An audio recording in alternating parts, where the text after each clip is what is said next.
Hello friends, welcome to home food recipes. આજે આપણે બનાવીશું સાઉથ ગુજરાતની વર્ષો જૂની ટ્રેડિશનલ રેસિપી, જે છે પાણીચું અથાણું. અને પાણીચું અથાણું એટલા માટે કહેવામાં આવે છે કે આખું વરસ એને હળદર અને મીઠાના પાણીમાં રાખવામાં આવે છે. ખાવામાં આ અથાણું ખૂબ જ ટેસ્ટી લાગે છે અને એની એક ખાસ વાત એ છે કે તેલ મસાલા વગર ફક્ત હળદર અને મીઠું જ યુઝ કરીને એ બની જાય છે. જો કોઈ બીમાર વ્યક્તિ એને ખાઈ લેશે તો ચોક્કસ એના મોઢાનો સ્વાદ સુધરી જાય, એટલું ટેસ્ટી આ અથાણું છે. તો ચલો સ્ટેપ બાય સ્ટેપ રીતે એને બનાવવાનું શરૂ કરીએ. તો સૌથી પહેલાં અહીંયા અમે 150 ગ્રામ જેટલી આ રીતની જે ઝુમખાવાળી ગવાર સિંગ આવે છે, જે દેશી ગવાર કહેવામાં આવે છે, એ લીધી છે. સાથે જ મેં 100 ગ્રામ જેટલા કરમદા લીધા છે. આ પણ તમને માર્કેટમાં એપ્રિલથી મે મહિનામાં આરામથી મળી જાય છે. આ પણ આપણે આ રીતે ઝુમખા સાથે જ લીધા છે. 500 ગ્રામ જેટલી મેં ફ્રેશ કેસર કેરી લીધી છે. કેરી જે છે વાસી કે સોફ્ટ ના હોવી જોઈએ. સાથે જ મેં અહીંયા 500 ગ્રામ જેટલી ગરમેડ લીધી છે. અને સાઉથ ગુજરાતમાં ઘણા લોકો ગલબેલ પણ કહે છે. તો આ પણ આ રીતે ઝુમખા સાથે જ આવે છે. પછીથી આપણે એને ધોઈને છૂટી કરી લઈશું. 250 ગ્રામ જેટલા ફ્રેશ ગુંદા લીધા છે, એ પણ આ રીતે ઝુમખામાં જ લીધા છે. તો બધી જ વસ્તુને આપણે પહેલાં ધોઈ લેવાનું છે, કારણ કે હજી કશી જ વસ્તુ મેં ધોઈ નથી. તો પહેલાં આપણે કેરી, કરમદા અને ગવાર સિંગને સાથે જ ધોઈ લઈશું. તો સરસ આપણે એને 2 થી 3 વખત સાફ પાણીએ ધોઈ લેવાની છે અને પછી આપણે એને કપડાથી લૂંચીને સૂકવી લઈશું. નહીં તો પછી એના ઉપર જે કેસ્ટર ઓઇલ છે, દિવેલ જે છે, ચોંટશે નહીં. તો બધું જ આપણે સરસ રીતે ધોઈ લેવાનું છે. તો ફરીથી અહીંયા મેં એ જ તપેલાની અંદર બીજું ચોખ્ખું પાણી લઈ લીધું છે. એમાં આપણે ગરમેડ એડ કરીને એને પણ સરસ ધોઈ લઈએ. તમે જોઈ શકો છો અહીંયા કે ગરમેડમાં ઘણી બધી માટી છે અને પાણી પણ એકદમ ગંદુ થઈ ગયું છે. તો 2 થી 3 વખત પાણી બદલીને એને હું હજી ધોઈ લઈશ, જેથી એકદમ સાફ થઈ જાય, બધી જ માટી નીકળી જાય. તો થોડી થોડી તમને જો આ રીતે ગાંઠ દેખાય તો વચ્ચેથી તમારે એને તોડીને છૂટી કરી લેવાની છે, જેથી એને ધોવામાં પણ સરળતા રહેશે. નહીં તો પછી એમાં માટી ફસાયેલી રહેશે તો એ નીકળશે નહીં. તો કોઈ તમને ગલબેલ જો કાળી કે સડેલી દેખાય તો એને તમારે કાઢીને ફેંકી દેવાની છે.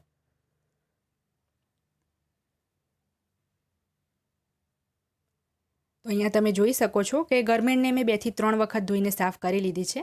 હવે આપણે ચપ્પુથી એનો આગળ પાછળનો જે થોડો પતલો ભાગ દેખાય એ કટ કરી લેવાનો છે અને વચ્ચે જે મોટા મોટા રેસા દેખાય એ પણ આપણે કટ કરી લઈશું. આ જ રીતે આપણે આગળ પાછળથી થોડી થોડી કટ કરીને બધી જ ગરમેડ રેડી કરી લેવાની છે. જો કોઈ પતલી એકદમ કાળી પડી ગયેલી કે ખરાબ ગરમેડ દેખાય તો તમારે એને ફેંકી દેવાની છે. આ ગરમેડનો ટેસ્ટ પાણીચુમાં ખૂબ જ સરસ લાગે છે. તમે ચોક્કસથી ગરમેડ એડ કરીને જોજો. તો બધી જ ગરમેડ આ રીતે આપણે રેડી કરી લઈએ.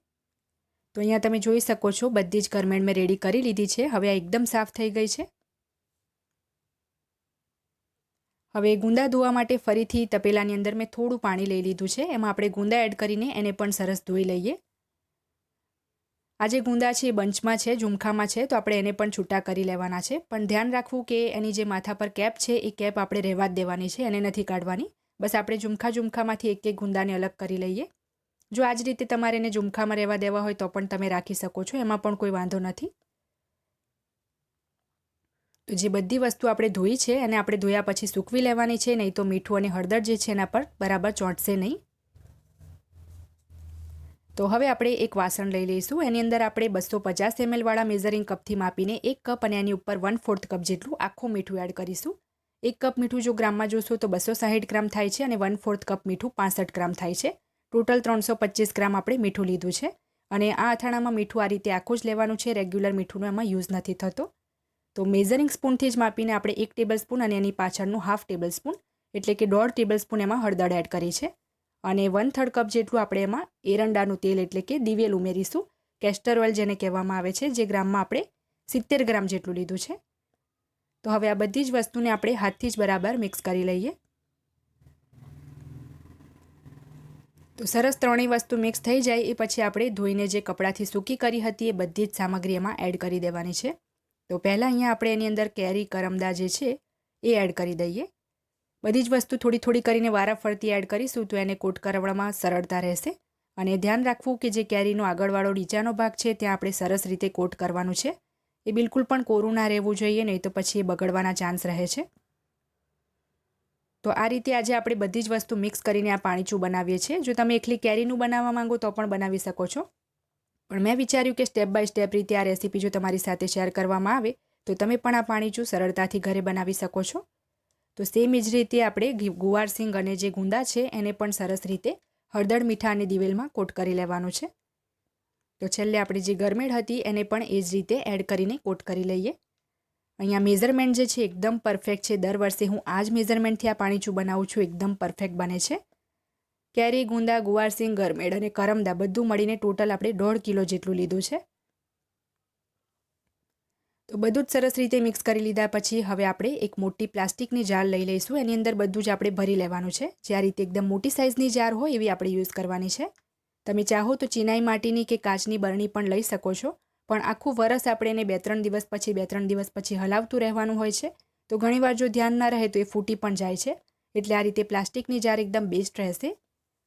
જો તેલવાળું અથાણું જો તમે ખાશો તો ઘણીવાર ગળામાં ટોન્સિલ થઈ જાય છે, ખાંસી આવે છે, એવી પ્રોબ્લેમ થાય છે. તો આ જે અથાણું છે એ ખાવાથી ગળું પણ બિલકુલ ખરાબ નથી થતું.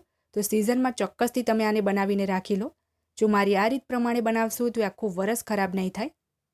તો જે છેલ્લે વધેલું મીઠું છે એ પણ આપણે જારમાં જ એડ કરી દેવાનું છે. હવે આપણે જારનું ઢાંકણ બંધ કરીને એને 3 દિવસ સુધી રહેવા દેવાનું છે.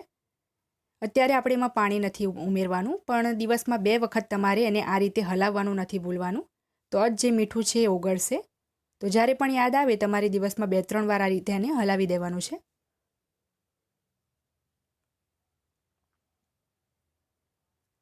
તો 3 દિવસ થઈ ગયા પછી હું તમને બતાવું છું કે જે આપણે મીઠું ઉમેર્યું હતું એ થોડું થોડું ઓગળવાનું શરૂ થઈ ગયું છે. તમે જોઈ શકો છો નીચે તળિયામાં મીઠાનું પાણી બની ગયું છે. હજી પણ જે મીઠું છે એ પ્રોપરલી તો નથી જ ઓગળ્યું, હજી પણ એને વાર લાગશે. તો હું તમને એને ખોલીને બતાવું છું. તો તમે જોઈ શકો છો કેરીનો જે કલર છે એ થોડો થોડો બદલાવાનો શરૂ થઈ ગયો છે અને કેરી આપણી થોડી એકદમ સંકોચાવા લાગી છે. જે આપણે બાકીની વસ્તુ ઉમેરી હતી એનો પણ કલર થોડો થોડો બદલાવાનો શરૂ થઈ જ ગયો છે. ટોટલ તો આ અથાણાની બનવામાં 15 દિવસ લાગી જાય છે. હજી તો 3 દિવસ પછી જ મેં તમને બતાવ્યું છે. તો આની અંદર જે કેરી છે એનો કલર જલ્દી ચેન્જ થઈ જાય છે. બાકીની વસ્તુને થોડી વાર લાગી જશે. તો કેરીનો જે કલર છે સરસ ચેન્જ થઈ જાય અને કેરી આપણી થોડી શ્રિંક થઈ જાય, સંકોચાઈ જાય, એનો મતલબ છે કે પાણીચું આપણું એકદમ પરફેક્ટ છે. એ જ એની નિશાની છે. તો હવે આપણે એની અંદર ફ્રીજનું ઠંડુ પાણી એડ કરી દઈએ. 1 બોટલ જેટલું અહીંયા આપણે ફ્રીજનું ઠંડુ પાણી એડ કરવાનું છે. પાણી કેટલું ઉમેરવાનું છે તો જેટલી તમે વસ્તુ લીધી હોય બધી જ વસ્તુ સરસ ડૂબી જાય એટલું આપણે પાણી લેવાનું છે. તો હવે આપણે એને ઢાંકીને 4 થી 5 દિવસ હજી રહેવા દઈશું. દિવસમાં 2 થી 3 વખત એને હલાવવાનું નથી ભૂલવાનું. તો આ જે જાર છે એને તમારે કિચન પ્લેટફોર્મ પર જ મૂકી દેવાની છે તો જ તમને યાદ આવશે. નહીં તો જો ક્યાંક ખૂણામાં મૂકી દેશો તો એને હલાવવાનું પણ ભૂલી જશો. તો હું તમને હવે 5 દિવસ પછી બતાવીશ. તો 5 દિવસ પછી આપણે એને ખોલીને જોઈ લઈએ. ટોટલ આપણે એને 8 દિવસ રાખી છે. પહેલાં આપણે પાણી વગર એને 3 દિવસ રાખી હતી અને પાણી ઉમેરીને આપણે 5 દિવસ રાખી છે. તો તમે જોઈ શકો છો કે કેરીનો તો કલર ટોટલી બદલાઈ જ ગયો છે. જો તમે એને ચાખીને જોશો તો પણ એકદમ ટેસ્ટી લાગશે. તો બાકીની બધી જ વસ્તુનો કલર પણ આપણો સરસ બદલાઈ ગયો છે. તો હવે આપણે એની અંદર 1 ટ્રે જેટલી બરફના ટુકડા ઉમેરીશું અને ફરીથી 1 અઠવાડિયું આપણે એને રહેવા દેવાનું છે. 15 દિવસ પછી એ ખાવા માટે રેડી થઈ જ જાય છે. અહીંયા બરફ ઉમેરવો ટોટલી ઓપ્શનલ છે. જૂના જમાનામાં ફ્રીજ નહીં હતા તો બરફ નહોતા ઉમેરતા, પણ જો તમારી પાસે બરફ અવેલેબલ હોય તો ચોક્કસથી ઉમેરવો. તો 1 અઠવાડિયા પછી એટલે કે ટોટલ 15 દિવસ પછી હું તમને હવે આપણું પાણીચું અથાણું બતાવું છું કે સરસ આપણું ખાવા માટે રેડી થઈ ગયું છે. તો હવે આ અથાણાને આપણે એક બાઉલમાં કાઢી લઈએ. આ અથાણું તમારે જેટલું જોઈતું હોય એટલું કાઢીને તમે સરસ ગરમ પાણીમાં કે પછી સાદા પાણીથી ધોઈને જૂના કપડાથી લૂછીને એરટાઇટ નાની ડબ્બીમાં ભરીને ફ્રીજમાં રાખી શકો છો. પછી તમારે એને રૂટીન મીલ જેમ કે દાળ, ભાત, શાક, રોટલી જે ડેલીમાં આપણે ખાતા હોય એની સાથે એન્જોય કરી શકો છો. ખાવામાં એકદમ ટેસ્ટી લાગે છે અને બિલકુલ પણ નુકસાન નથી કરતું આ અથાણું. જો તમે પ્રેગ્નેન્ટ હોય તો તેલ મસાલાવાળું અથાણું તમે નથી ખાઈ શકતા, પણ આ તમે ચોક્કસથી ખાઈ શકો છો. તો જો તમને મારી આજની આ રેસીપી પસંદ આવે તો ચેનલને સબસ્ક્રાઇબ કરી પાસે આવેલા બેલ આઇકનને ચોક્કસથી પ્રેસ કરજો, જેથી આવનારા દરેક નવા વિડીયોની નોટિફિકેશન તરત જ તમને મળે.